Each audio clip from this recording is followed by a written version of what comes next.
পবিত্র হজ আজ। লাব্বাইক আল্লাহুম্মা লাব্বাইক ধ্বনিতে মুখরিত আরাফাত প্রান্তর। আজ মঙ্গলবার ৯ জিলহজ, পবিত্র হজের প্রধান আনুষ্ঠানিকতার দিন।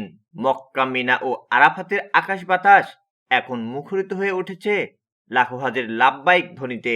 এর আগে গতকাল সোমবার তাবুর শহর মিনায় দিন ও রাতভর ইবাদত বন্দিগিতে মশগুল ছিলেন আল্লাহর মেহমানরা।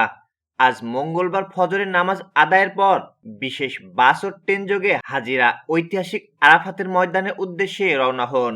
এবার হজযাত্রীদের যাতায়াত নির্বিঘ্ন করতে সৌদি কর্তৃপক্ষ প্রায় ২৪,০০০ বাস নিয়োজিত করেছে।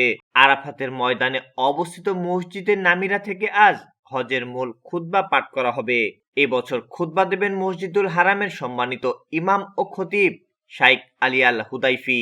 বিশ্ব মুসলিম উম্মার সুবিধার্থে এই খুতবা বাংলা সহ বিশ্বের ৩৫টি ভাষায় সরাসরি অনুবাদ করে সম্প্রচার করা হচ্ছে। খুতবা শেষে এক আজান ও ২ ইকামতে জোহর এবং আসরের নামাজ একসঙ্গে জামাতে আদায় করবেন মুসল্লিরা। এরপর সূর্যাস্ত পর্যন্ত বিদায় হজের স্মৃতি বিজড়িত এই ময়দানে অবস্থান করে আল্লাহর দরবারে গুনাহ মাফের আশায় বিশেষ মোনাজাত ও দোয়া করবেন তারা। সূর্যাস্তের পর মাগরিবের নামাজ পড়েই হাজিরা মুজদালিফার উদ্দেশ্যে রওনা হবেন।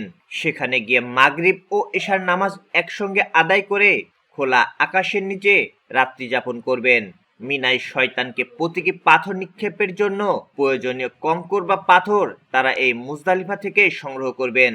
পরদিন বুধবার সকালে পুনরায় মিনায় ফিরে হাজিরা ধারাবাহিকভাবে কয়েকটি গুরুত্বপূর্ণ আনুষ্ঠানিকতা সম্পূর্ণ করবেন। প্রথমে বড় শয়তানকে প্রতীকী পাথর নিক্ষেপ করবেন। এরপর মহান আল্লাহর সন্তুষ্টির আশায় পশু কুরবানি, মাথা মণ্ডল বা চুল ছাঁটাই এবং কাবা শরীফ তাওয়াফে জিয়ারত সম্পন্ন করবেন। পরবর্তী দিনগুলোতেও মিনায় অবস্থান করে ৩ শয়তানকে পাথর নিক্ষেপ করবেন হাজিরা। সর্বশেষ বিদায়ী তাওয়াফের মাধ্যমে সম্পূর্ণ হবে জীবনের অন্যতম শ্রেষ্ঠ এই ইবাদত।